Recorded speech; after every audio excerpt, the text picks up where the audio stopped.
Hello folks, today is Friday, July 15th, 2016. My name is Jake Baldino, here to talk about cool video game stuff every week. First, we have to talk about Pokémon Go, obviously, because it is taking the world by freaking storm, whether you like it or not. And of course, there's all sorts of crazy stories coming out.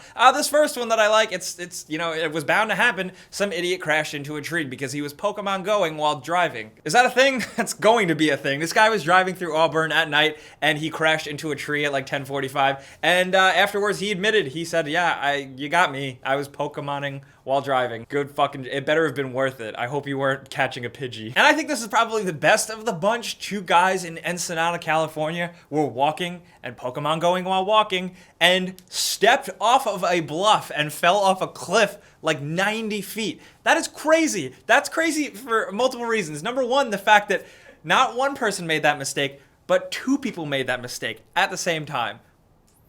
Also, I was saying from the beginning, Pokemon Go is great because it's going to teach people more map reading skills. Apparently not, because these guys there's a cliff on the map and they fucking walked right off of it. Yeah, if you think of it, survival of the fittest. That's one less trainer we have to battle. Am I right, Team Mystic? And then there was this asshole guy in Detroit who saw a Poke Center near a police station and rode his bike to the police station to get the Poke Center stuff. And it turned out that there was actually a warrant out for his arrest, and the police recognized him and arrested him. That is fucking crazy. Also, this one story I really like, I linked it down below as well as everything else I talk about this week, but the guys at Frag Hero actually went to Area 51 to see what they could catch there. There was all different types of Pokemon there, and there were a bunch of gyms that were unoccupied because it's in the middle of nowhere. Why would anyone claim those gyms? Well, it looks like Frag Hero guys did. And it's really cool, and it's a good read and a good watch. There's a bunch of other stories out there, a lot of fake ones, a lot of real ones, like that woman stumbling across a dead body. You can check them out. And if you have any crazy Pokemon Go stories, I definitely want to hear about them, because there is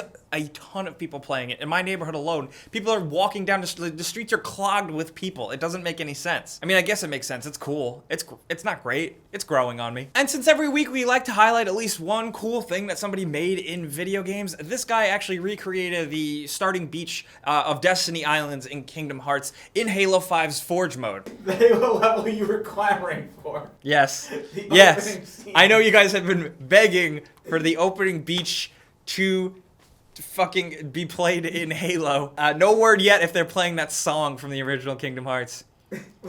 Please don't walk away when you hear me say, please, oh baby, oh no, oh no. We know how to party here. We get sponsored by Surge. Can we please? Because like everyone's like, oh, Mountain Dew and Doritos, haha, like it's like you're a shill. But Surge is kind of cool. And in news that surprised basically everybody, Nintendo announced a little mini Nintendo Entertainment System console, no bigger than the size of your hand. It's going to come preloaded with 30 games. It's going to be $60, and it's releasing in November, and it's going to be compatible with a bunch of different Wii and Wii U controllers. And I think that's kind of awesome. Of course, there are going to be people, there are some people out there who play it with emulators and stuff, and that's fine. But I like just kind of buying a cool little thing and just having it easy and just you fire it up on the TV. This thing looks fun and cool, and I think people like us obviously love it, but I think it's going to do great in the casual market as well. People just love this shit, and it's easy and it's simple. It only comes with one controller, which I think is a mistake, but you can buy more and they're pretty cheap. But the stars kind of seem to align with this thing, and especially since it's actually being made by Nintendo instead of getting those ones you get at like Target or Walmart that are like fake Ataris. And the list of games is really good. Castlevania, Castlevania 2, Donkey Kong Jr., Double Dragon 2, Dr. Mario, Excitebike, the original Final Fantasy, Galaga, Ghosts and Goblins, Gradius, Ice Climber, Kid Icarus, Kirby's Adventure, Mario Brothers, Super Mario Brothers 2 and 3, Tecmo Bowl, Zelda 2, Pac-Man, Punch-Out, Ninja Gaiden, and a couple of other ones, and I'm just excited to play all these again. I know I can pretty easily play them now, whether it's on Virtual Console or ROMs and stuff, but to just have it on a little cool NES, I'm into it. And Blizzard has announced a new Overwatch character. This isn't the one that has kind of been rumored and leaked about. This is actually Ana. This is a support sniper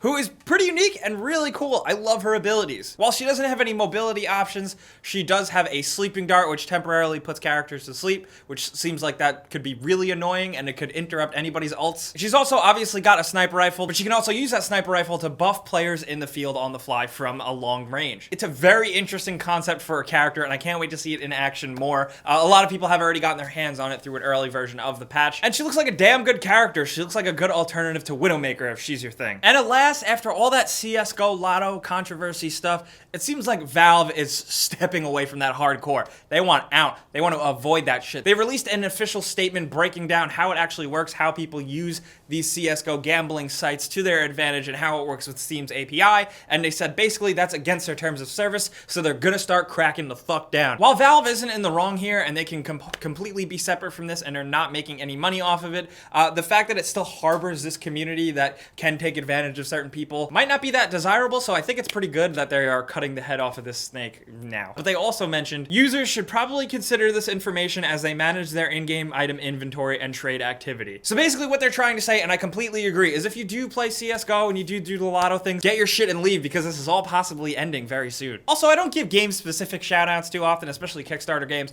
but I thought this one was really cool. It's called Pray for the Gods, and it's like a spiritual successor to Shadow of the Colossus, which is one of my favorite games of all time, and gameplay for this is looking pretty good. So full disclosure, I did back it, but I think it's pretty cool, and you know, maybe you guys would be into it. I just think they should make more games like Shadow of the Colossus. Like, why did no other developers take those gameplay elements really and expand upon them? So it's good to see someone finally kind of is. And if you're not sick of Pokemon Go yet, there's a link to my channel, youtube.com/becausevideogames. I did like a longer review breakdown on how I feel about the game, but also I was on the news talking about it. I was on BBC. They had me on to talk about Pokemon on international news. It was really weird, but if you want, you can check it out over there. But the real reason you guys are here is not for my pretty face and my big mouth. It's for the free game giveaway we do every single week. You guys know the deal. There's a link in the description. You click it, you enter in that link, you sign up once, you're entered forever. You never have to enter again. We have you in there, so then every week I go in and I close my eyes and I randomly choose one winner to win a free game of their choice. This week's winner is... Congratulations, you won a free game. Nice job, partner. Check your spam, because I'll be emailing you, and sometimes my emails get caught in your spam box, so keep your eyes peeled. We're gonna wrap this up early because I'm feeling a little shitty. It's probably because of that awful, gross green drink I drank. But I do want to hear from you guys in the comments what you think about the stuff we talked about this week. Seriously, how do you feel about Pokemon Go? I know you're probably tired of talking about it by now, but...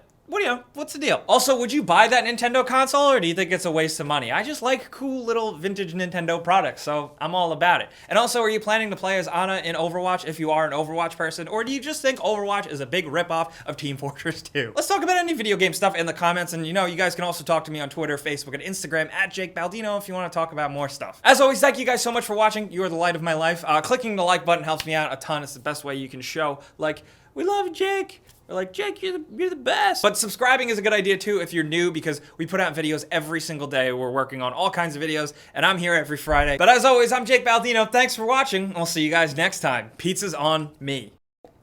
It's your shitty catchphrase that you gave yourself.